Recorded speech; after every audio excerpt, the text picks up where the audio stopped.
Welcome to the Rundown, and this is a brand new set of videos brought to you by popular demand because you guys requested it. You wanted no filler, you wanted straight to the point videos about places that I've been to. This is literally everything you need to know, but just like quick, okay? So for these videos, I'm gonna be breaking it down into how to get there, what to expect while you're actually there, and what to do. So if you haven't already, make sure that you're subscribed to this channel and that you turn on that notification bell so you never miss a single video or episode, like the long format, like I'm at the location, cool episodes that I bring you guys. Yeah, so you never miss that as soon as it drops. So without further ado, let's get to Santorini.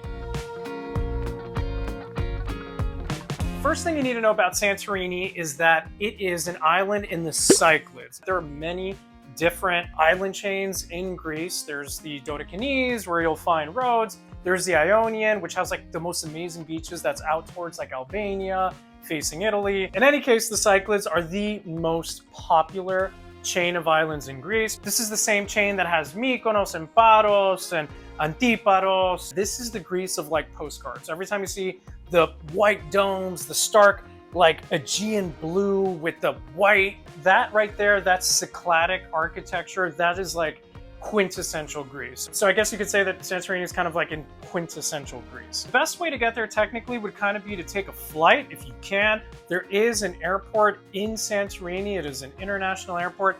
I believe the airport code is JTR. You can land directly in Santorini, which I've done in the past, but I mean, that all depends on where you're coming from and your budget. And if you book the flights within a good period of time, they're pretty inexpensive as well. Most people arrive via ferry, and it depends on where you're coming from and what time of year, because that's super important. There'll be tons of ferries going back and forth from different islands, from Athens, from Crete, trust me, there's gonna be no shortage of ferries that are gonna get to Santorini. So for ferries, I like to use direct ferries, and no, I'm not sponsored by them or anything, but if you wanna sponsor me, I just find it that much more convenient. I've used them for years. And for flights, I like to use personally Google Flights, but Skyscanner works as well. But again, not married to any of them. It's just, they show the most amount of flights and routes and prices, and it's very user-friendly, like they have good UIs. So depending on whether you flew into the airport or you arrive via ferry, you're gonna have two way different first impressions of Santorini because the airport is on the low-lying part of the island. On the other side of that little caldera, it's the low-lying part. That's where your beaches are. Personally, the beaches in Santorini are not that great. A lot of black sand beaches. Obviously, it's very volcanic. You're not really going for the beaches because, you know, Greece has amazing beaches, and that's just not gonna be one of the better places for that, but they're good if you're there. I mean, why not? I've been to them, they're okay. When you arrive via ferry and you get to that main little drop-off point, it's like a steep look, like you're looking way up, like over that cliff. That cliff is like 700 feet. That obviously lends itself to those sort of like ethereal sky views that you're going to experience when you're in Santorini. So if you're gonna stay anywhere in Santorini, I would suggest that you stay along the caldera, particularly budget depending. I like to stay between Fira, the capital, anywhere between there and I Merovigli. That's like where the biggest amount of action is.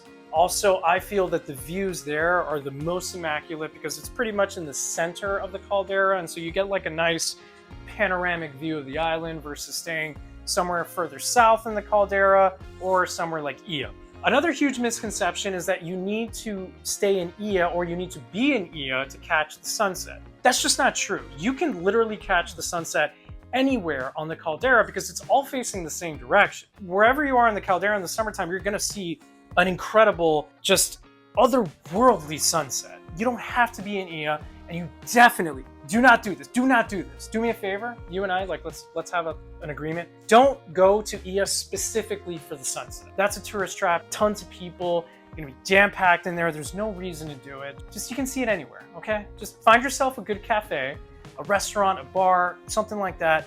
Sit down early, get there by like 7:30, and just wait for that sunset. Because honestly, you don't need to be in Ia. Just do your own damn thing, okay? You can catch it anywhere along the caldera. So I kind of hate to sound like this kind of guy, but as cheesy as it sounds, when you're in Santorini and you're walking around and you're looking at those ridiculous views, it is truly like you're in heaven, whatever that means to you, whatever you think heaven would look like. Being there in person is so much nicer than any picture, video, anything. Like, it just doesn't translate. Obviously, Santorini is extremely touristy, but sometimes places are really touristy for a reason. And it's because it's just that damn good. Like, it's that beautiful. Again, as cheesy as it sounds, it's like being inside of art. So a lot of people make a mistake of like trying to rush places, right? I'm a huge believer that you should take places sort of slowly, and Santorini is no exception. First off, if you're going in summer, which you probably should be going in summer, that means that the sun is going to kill you at some point if you're outside. And that point is between like 11 a.m.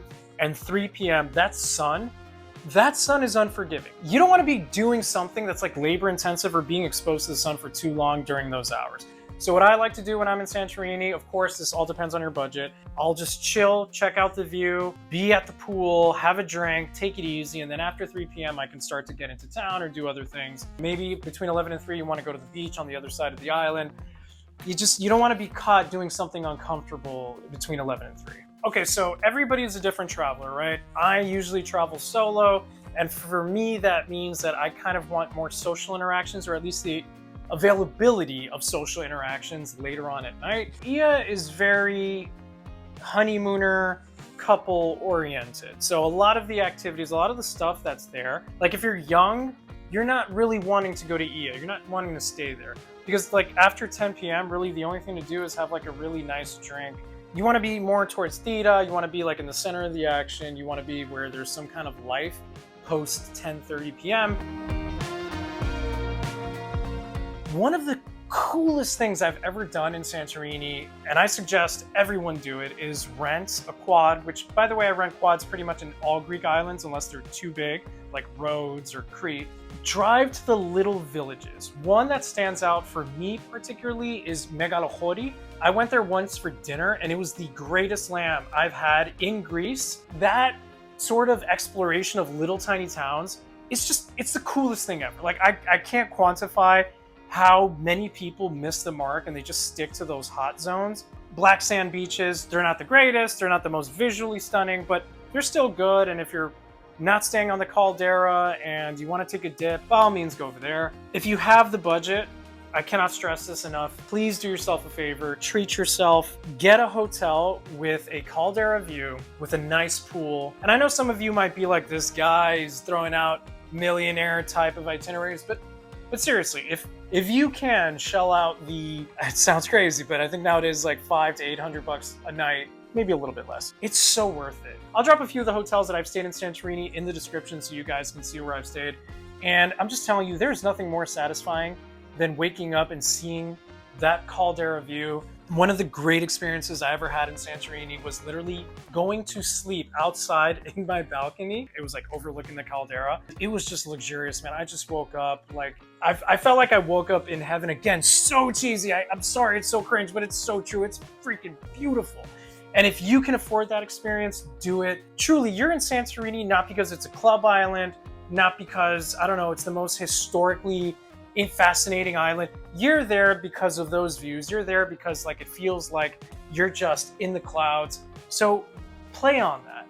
You know, don't be averse to that. Like go with that flow because that's what the island is giving you. And that's by all means how you should receive the island, is embracing just the craziness of how beautiful and how unique it is. Aside from Megalochori, a couple of villages that maybe you want to check out are Finikia, which is close to Ia. Really great restaurants there as well. You want to check out Akrotiri, and there's nearby, like, believe it or not, wine vineyards. And you also have the beach town of Kamari. These are all very much worth visiting. Don't be that tourist that doesn't want to take a chance on anything that's not Ia or Dita. Here's another tip while you're there. If you don't have the budget to spend 100 euros for your dinner or your lunch or whatever, avoid the restaurants, ones that have the caldera view, because they're going to charge you an arm and a leg for literally anything. Like, I remember this one time, I think it was like 2021 when I visited, I had an Aperol Spritz, and it was the dead time, right? So I wasn't taking up anybody's tables or anything. There's nobody there. Literally nobody. It's just me.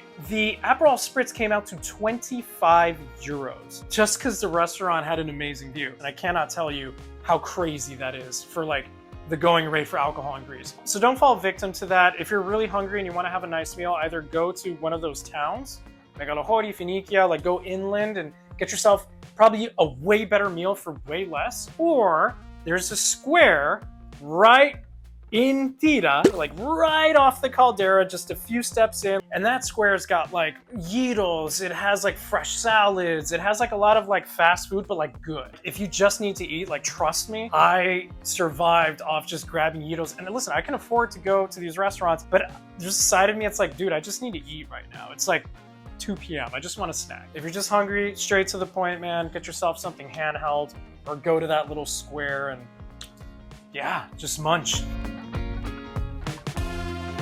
That is Santorini. Yes, it's worth it. No, you should not skip it, especially if you've never been. I mean, it's Greece. You want to go like the best time of year, make sure you go sometime between, let's say, late May, early June, and like late September. That's the season, okay? I feel like a good sort of middle point where you get the summer vibes, but it's a little less expensive and a little less crazy is like early July, mid-July. That's going to be a sweet spot. I hope you guys enjoyed this video, and if you did enjoy it, please make sure you drop a like, drop a comment on this video, you know, to trigger those algos so we can keep this little train going, keep that channel growing. And as always, if you guys have any questions at all, drop them in the comments as well. I'll be more than happy to answer any of your questions and help you plan your trip to Santorini. I hope you guys enjoyed, and I'll catch you in the next video.